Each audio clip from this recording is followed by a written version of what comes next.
Texas has been horrible on the road this year. Will it cost them in Athens, or can the Longhorns turn things around in the biggest game of the season? We'll dive in on Locked On Longhorns. Intro.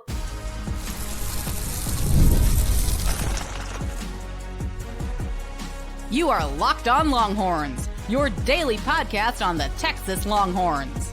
Part of the Locked On Podcast Network, your team every day. Welcome in. You were locked on to the Texas Longhorns, part of the Locked On Podcast Network, now the #1 sports podcast network. I'm your host, BK, Brad Kellner, Texas grad, Austin local, and longtime sports radio host here in the Lone Star State. Thank you for making Locked On Longhorns a part of your day every single day. Today's episode is brought to you by Game Time. Download the Game Time app, create an account, and use promo code LOCKEDONCollege for $20 off your first purchase. The biggest difference between last year's Georgia and this year's Georgia, plus an incredibly selfless decision that one Longhorn made that could lead to a Texas victory this Saturday. We'll get to that a little bit later, but I want to start with this. Well, I don't really want to start with this. I wish I didn't have to start with this, but unfortunately, this is something that we have to talk about. In what has been a pretty mystifying first three quarters of the 2025 Texas football season, perhaps the most stupefying part has been just how bad the Longhorns have been on the road this year. It's been confounding, honestly. All right, enough of the big words. Texas has been horrible in true road games in 2025. Both of their losses have been on the road. And Texas's two road wins were the overtime escape job in Kentucky and the even more escaping overtime escape job in Mississippi. Texas is 2-2 on the road this year, and it could, and some people would argue should, be 0-4 in true road games this season. Now, why is that so surprising? There's a word we all know. Look, it's harder to win on the road than it is at home. We all know that. But coming into the season, Texas had won 11 straight true road games. That was the longest active streak in college football. Texas went through the entirety of the 2023 season and the entirety of the 2024 season without losing a road game. Before Ohio State back in week 1, the last road loss for the Longhorns was in October of 2022. They almost went 3 full calendar years without a true road L. That's amazing. And that's why a lot of people, myself included, kind of felt like Texas was going to win that season opening game in Columbus. Obviously, it didn't happen. Okay, that's fine. Not a lot of shame in losing a road game against the defending champs who were ranked number 3 going into the game and then took over the number 1 ranking, and they haven't looked back since. Not a big deal to lose in the horseshoe. Plenty of teams lose there every single year. But then you go to the conference opening game against Florida. That was the Horns' second road game of the year. Obviously, after the 3 home games they had against cupcake non-conference opponents in weeks 2 through 4. That trip to Florida, the second loss for Texas. And that one is damn near impossible to explain. Pretty easy to explain the Ohio State one. Again, they've looked like the best team in college football from the opening kick. Florida stinks. They just got smoked by Kentucky on Saturday to fall to 3-6 on the year. They've already fired their coach. They just benched their quarterback last week. I mean, Fit has hit the shan in Gainesville. They are maybe going to win one more game this year. And I mean, maybe. They have Ole Miss, Tennessee, and Florida State left. They might not win another game this year. They might finish 3-9. And not only did Texas lose that game at Florida, Texas kind of got smoked in the swamp. So, yeah, rough start to the road slate for Texas this year. Now, the good news, it's up to you if you consider this good. Texas has won the last 2 road games, but one of them included the worst offensive performance that this school has seen since Sean Watson was calling plays and Tyrone Swoops was playing quarterback. The other one included a 17-point fourth quarter comeback that required a 79-yard punt return touchdown and a backup quarterback throwing the game-winning touchdown in overtime to win and complete the job. Hey, they're wins, and as we always say here on Locked On Longhorns, the standings do not care about style points. Those wins are the reason we're still talking about Texas winning an SEC title and making the college football playoff this year. But man, the eye test in those games, they received failing grades. So what happened with Texas? How did this team go from road warriors to a team that looks too scared to even walk outside right now?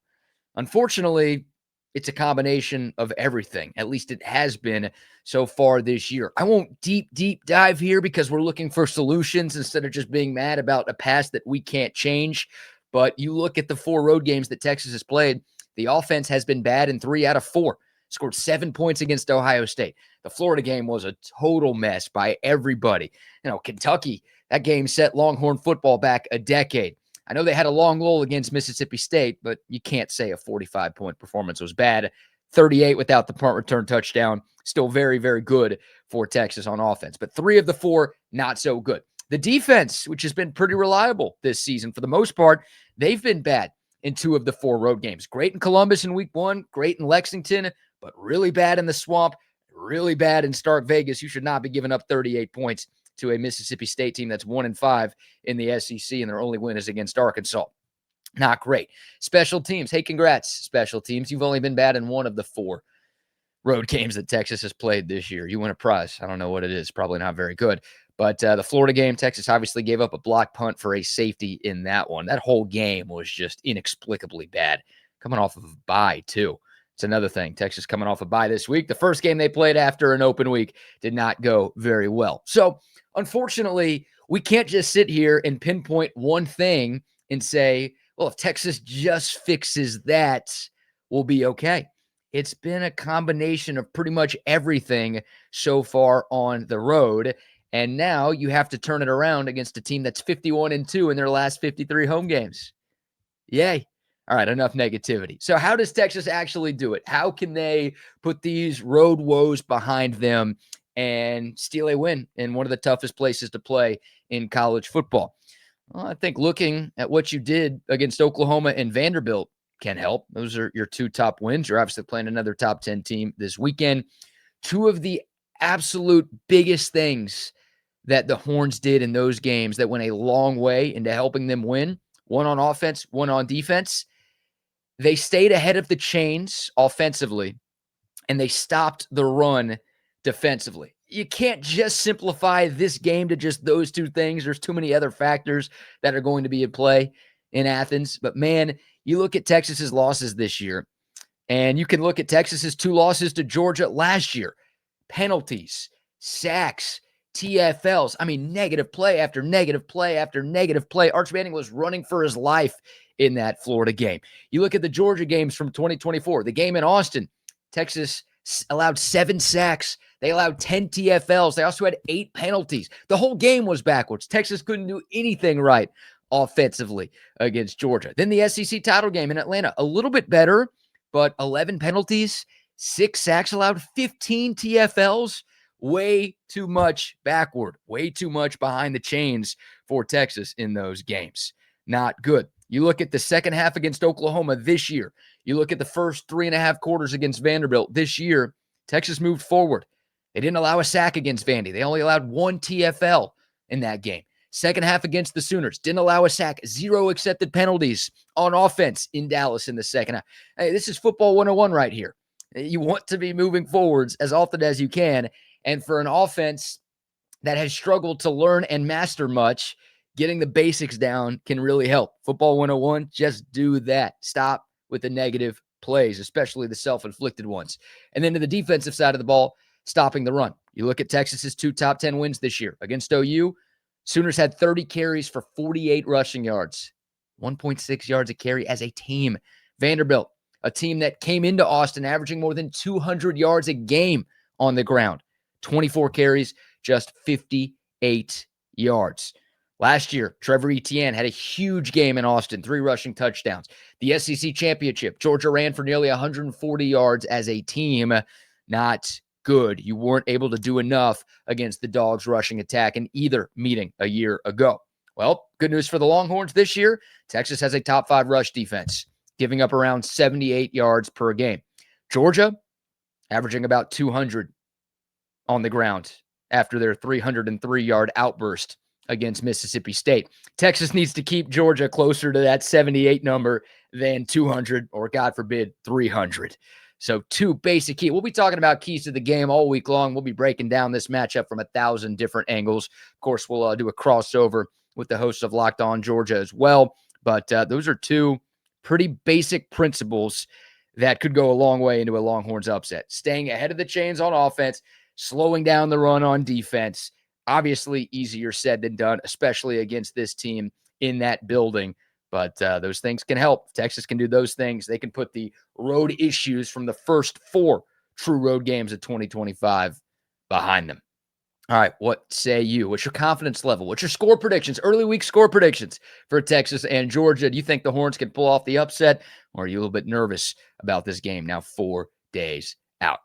All right, let's continue talking about Texas, Georgia. This year's Georgia team could be even better than last year's. The reason why may not be what you think. We'll talk about what could be the biggest matchup of Saturday's game coming up next, right here on Locked On Longhorns. But first, a word for our friends at Game Time. Oh, yeah, the best part of the college football season is upon us. We're into November, the home stretch, the games that everybody remembers. And if you want to be in the building for any of these final 3 regular season games on the Longhorn schedule, you have to go to Game Time, the best place to get your college football tickets. Game Time is the app that gives the advantage back to the fans. The easiest way to score last-minute tickets at the best prices with no surprise fees. What you see is what you pay every single time. Plus, they give you a view from your seat, so you know exactly what your vantage point is going to be before you press purchase. Game Time's the best. It's faster, it's cheaper, and it's way less stressful than any other way that I've bought tickets in the past. So take the guesswork out of buying college football tickets with Game Time. Download the Game Time app, create an account, and use the promo code LOCKEDONCollege for $20 off your first purchase. Terms apply. Again, the promo code LOCKEDONCollege for $20 off. Swipe, tap, ticket, go. Download Game Time today. All right, welcome back to Locked On Longhorns, your team every day. Breaking news, Georgia's good. Yeah, shocking, right? Once again, the Dogs are very much in the thick of contending for an SEC title and a trip to the college football playoff. That's nothing new. I think we're all pretty used to this at this point. What does feel new about this Georgia team this year? The way that they're winning games in 2025 compared to last year and compared to some of the other really good Kirby Smart-led Georgia teams, like throughout the majority of their near dynastic run, Georgia has typically won games with its defense. They drag you down into a slugfest, and they just throw rocks at you until you have no choice but to wave the white flag and surrender. In 2021, when they won their first of 2 straight national titles, they had the number 1 scoring defense in the sport, gave up just more than 10 points per game. 2022, when they won another title, they had the 5th best scoring defense in the country, gave up just 15 points per game. 2023, 7th in the nation in scoring defense, just over 16 points per game. Last year, they took a little bit of a step back, but they were still top 20 in the country in scoring defense. This year, all the way down. For Georgia, it's all the way down. A lot of teams would kill for this. Georgia has the 29th ranked scoring defense in college football, giving up 21.5 points per game. If you take out the 2 non-conference games that they've played so far against nobodies, they're giving up closer to 24 points per game. That 24 point per game number would be the most for Georgia since Kirby Smart's first year way back in 2016. Again, the Georgia defense isn't bad, but by their standards, it ain't as good. It's been a long time since a Georgia defense, at least on paper, has been this vulnerable. They're also 22nd in total D. So 29th in scoring, 22nd in total. I'm not trying to sit here and give Georgia bulletin board material and tell them that their defense sucks. Their defense is still loaded with NFL talent. Those numbers aren't horrible, but they're not typical Kirby Smart defensive numbers. So how have the Dogs been able to win 8 of their first 9 games in 2025? It's been their offense. And more specifically, it's been their quarterback, Gunnar Stockton, who Texas obviously saw in the SEC championship game, who had that very good first drive to open up the second half and then did absolutely nothing the rest of the way. Gunnar Stockton was Carson Beck's backup all last year.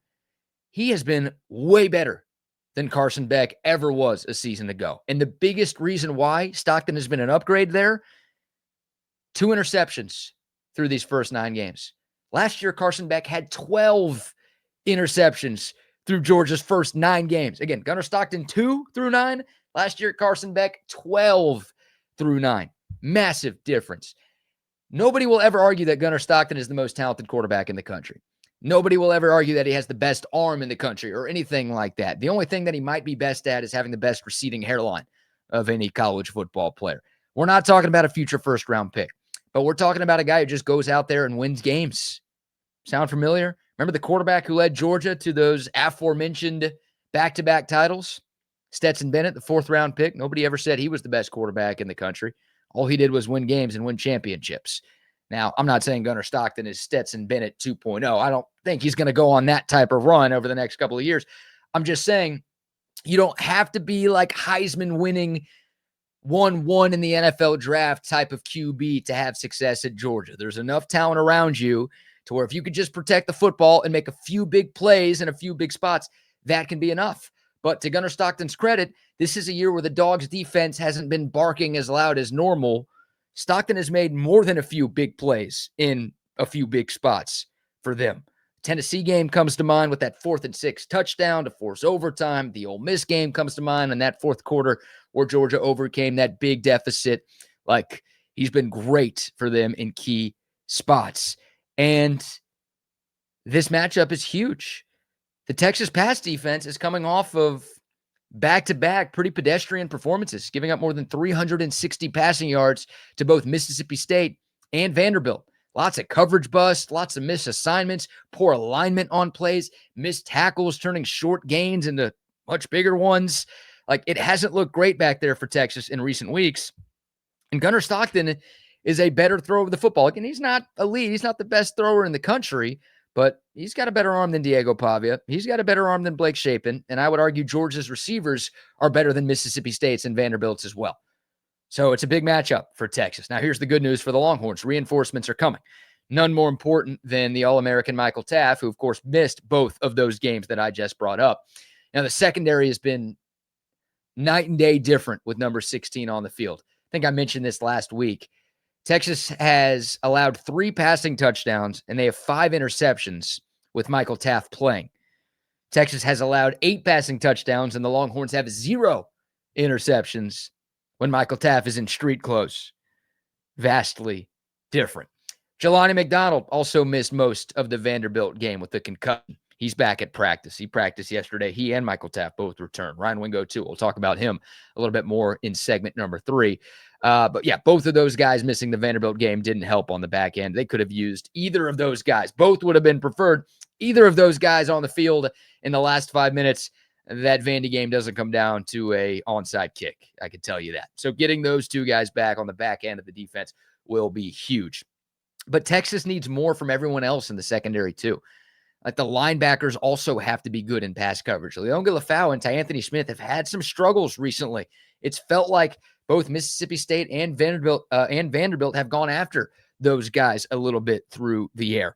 Georgia has maybe the deepest tight end room in the country. They go 12 personnel a lot. They'll even be 13 personnel.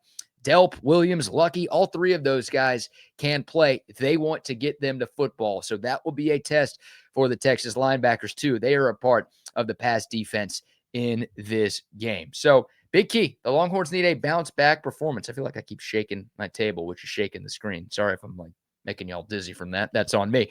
But this will be a large test for the Longhorn secondary. And it feels like everyone else is going to focus on Arch Manning going up against Kirby Smart's defense and the chess match between Steve Sarkisian and Kirby Smart. Not to say that those aren't massive stories too. Of course, the run game is going to be important as well. Don't forget about Gunnar Stockton against the Longhorn secondary, because that could very well be the matchup that decides this game. Texas 13th in the SEC in passing yards allowed, 92nd in the country in that same stat. The Georgia passing offense has been really good. Gunnar Stockton coming off of an incredibly efficient performance against Mississippi State. I think 19 of 26, 250. I think it was more than 250. 3 touchdowns, 0 turnovers. He's been playing great football this year. He's a good player. And this Texas pass defense needs to look better than it has in these last 2 games. All right, what say you? How you feeling about that matchup? What are your expectations for the Texas secondary Saturday night? 1 segment to go. Somebody on the Texas roster made a decision during the bye week that could directly lead to the Longhorns upsetting Georgia on Saturday. It's a big deal. I'll tell you what it was next on Locked On Longhorns.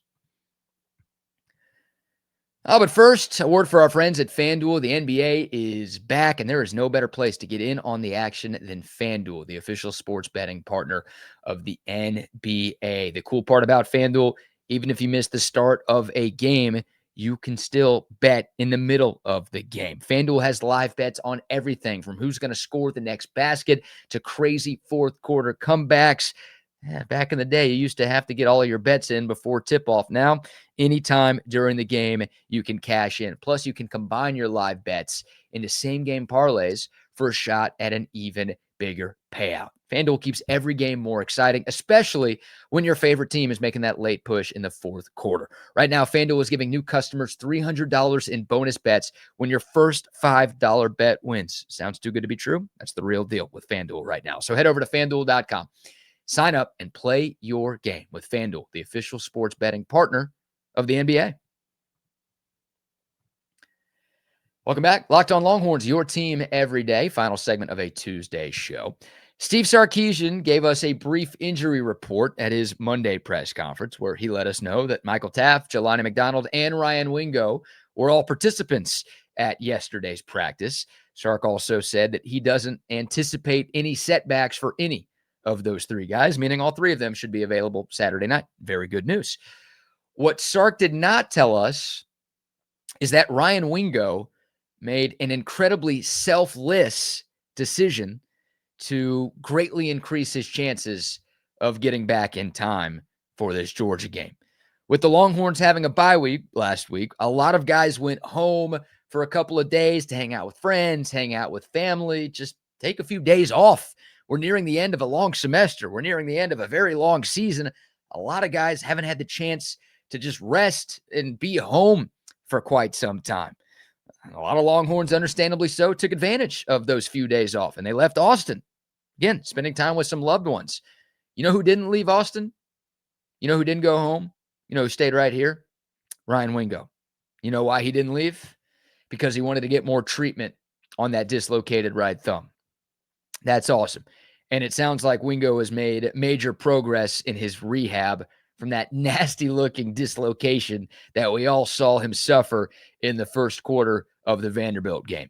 To me, I don't think I'm overblowing this either. This is a sign of good culture. No, this year hasn't gone exactly the way a lot of guys in that locker room probably would have wanted. Ryan Wingo, too. Ryan Wingo's not having the year that he wanted to have, not having the year that we all wanted him to have.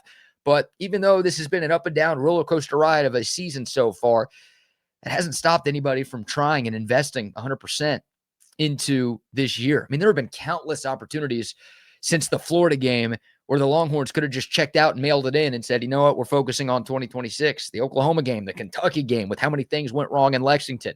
Down 17 in Starkville in the fourth quarter. A lot of chances for Texas to just, hey, not our year. You've seen Penn State do that.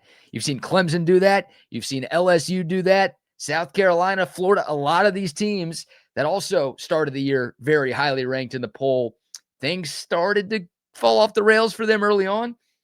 They weren't able to right the ship. They weren't able to turn it around. A lot of guys checked out, and you're seeing that in the win-loss records for all of these teams. Texas hasn't done that yet, and you shouldn't expect them to do that at any point this season. I mean, this team is all in. And I don't mean like Jerry Jones with the Cowboys all in. I mean like they are really, really all in. And staying back in Austin, when I'm sure Ryan Wingo had family and friends in St. Louis trying to convince him to come back home for a few days, that's all in. That's true buy-in right there from a true sophomore, by the way. You know, we've talked about this offense needing some more leaders to step up. 8 new starters from last year, lost a lot in the experience department on that side of the football. That's something that we've been looking for. That is a leader move right there from Ryan Wingo. And it may sound like an obvious thing. Some of y'all are probably rolling your eyes and shaking your head. It's like, oh, of course he's going to stay. He's got an injury. I can promise you a lot of guys would leave in that situation to go hang out with mama and family. Maybe go see a doctor back home. Hey, tell the coaching staff, oh, it's all right. My mom's going to take care of me. I got this great doctor back home. He'll look at it. No big deal. Like, I'm not going to do anything. I'm just going to sit at home, hang out. I'm not going to do anything to make my thumb worse than it is. Whatever. A lot of people would say that. A lot of people would try to do that. Ryan Wingo, nah, I'm all about ball. I'm staying here. I'm getting this thing right. Georgia's the biggest game of our season. I need to be out there. I'm one of the best players on this team. I'm one of the leaders on this team. I need to be on the field, and I'm going to do whatever I can to make sure that I am out there with my teammates this weekend. That's cool. Great bit for Ryan Wingo, and another sign that this culture is right where it needs to be. And on the field in Athens is right where Ryan Wingo needs to be. His last 4.5 quarters, the Mississippi State game, and then the first half of the first quarter against Vanderbilt before he got hurt, 7 catches, 273 yards, and a touchdown. Of course, that 75-yarder on the first play from scrimmage against Vandy, 39 yards per catch, if you wanted the math there. 2 games in a row. Texas's first play on offense has been some iteration of a bubble screen to Ryan Wingo. In Starkville, you had the 60-yarder that set up the Arch Manning rushing touchdown on the opening drive. And then obviously in Austin against the Doors, the 75-yard touchdown.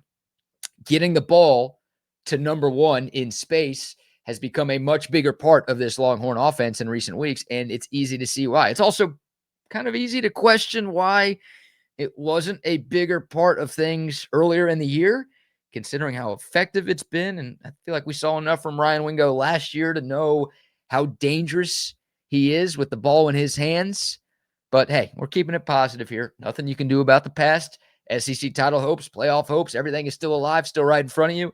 I'm glad that they've made that change in these last couple of games. It's clear that Texas has made a concerted effort to get Wingo the ball more. Hopefully that thumb is good enough to where he can catch.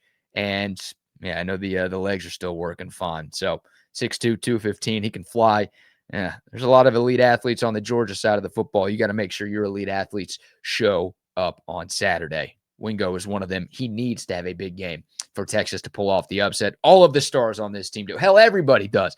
Not just the stars. Everybody, you could argue, needs to play their best game of the season to do something that not a lot of people have done to Kirby Smart, and that's win in Athens. So there you go. Shout out to Ryan Wingo, man. Love that he did that, and love the positive news from Steve Sarkisian that it appears that Ryan Wingo and Michael Taaffe and Jelani McDonald will be ready to rock and roll Saturday at 6:30. All right, that's going to do it for today's episode. If you made it this far, number 1, God bless you. Number 2, please remember to like, comment, share, subscribe, all of those great things. That's how I get to keep this job. Can't thank you all enough for your continued support of Locked On Longhorns. For your next listen, be sure to check out Locked On Bets with my man Lee Sterling and Kevin Rogers. They are your one-stop shop for all of your sports betting needs, and they're giving out free picks every single day. You can find Locked On Bets on YouTube or wherever you listen to your podcast. Plenty more Texas-Georgia conversation coming up tomorrow. Also a preview of Texas basketball taking on FDU at Moody Center tomorrow night as well. We got you covered with Longhorn conversation every day of the year right here on Locked On Longhorns. But that'll do it for today. Thanks so much for tuning in. Until next time, horns up, mics off. We'll see y'all soon. This is Locked On Longhorns.